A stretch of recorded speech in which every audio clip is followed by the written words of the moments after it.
ખારાગોડા ગામે આધેડનો પગ લપસી જતા વોકળાના પાણીના પ્રવાહમાં ગરકાવ થયા। મોટાભાગની દુર્ઘટનાઓ લોકોમાં સાવચેતીના અભાવને કારણે બનવા પામતી હોય છે।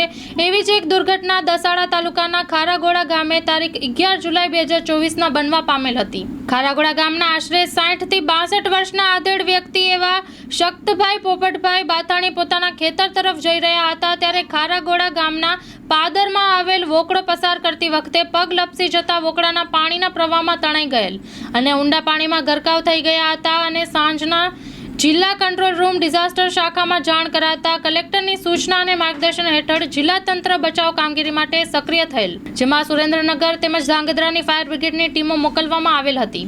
આ બચાવ કામગીરી દરમિયાન સ્થળે ધારાસભ્ય મામલતદાર ઉપસ્થિત રહી સાવચેતીપૂર્વક બચાવ કામગીરી મોડી રાત સુધી કરાવેલ અને અંતે મોડી રાત્રે પ્રતિકૂળ વાતાવરણને કારણે કામગીરી સ્થગિત કરેલ, જે બીજા દિવસે વહેલી સવારે શરૂ કરતા ગ્રામજનોને સ્થાનિક તરવૈયાઓના સહયોગ અને પ્રયત્નોથી તારીખ 12 જુલાઈ 2024ના સવારે મૃતદેહ પાણીમાંથી બહાર કાઢવામાં આવેલ હતું, જે પોલીસ સીડીની કાર્યવાહી પૂર્ણ કરી પોસ્ટમોર્ટમ માટે પાટડી સામૂહિક આરોગ્ય કેન્દ્ર ખાતે લઈ જવામાં આવેલ છે।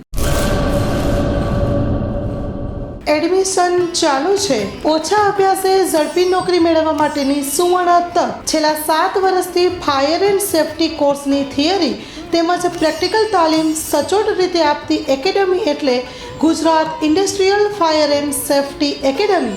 પ્રેક્ટિકલ તાલીમમાં ફાયર ડ્રીલ, રેસ્ક્યુ, આગ પર કાબૂ કઈ રીતે મેળવવો તેમજ પોતાની સુરક્ષા સાથે આસપાસના વ્યક્તિ તેમજ જીવન જરૂરિયાતની વસ્તુઓનો બચાવ કઈ રીતે કરવો તેની સંપૂર્ણ તાલીમ આપવામાં આવે છે। પ્રવેશ લાયકાત ધોરણ 10 થી 12 પાસ વિદ્યાર્થીઓ તો આજે જ અવશ્ય મુલાકાત લો। Gujarat industrial fire and safety academy Bhuj. અમારું સરનામું નોંધી લેશો। બીજા માળે રાષ્ટ્રભાષા ભવન, બસ પોર્ટની સામે, ભુજ, કચ્છ।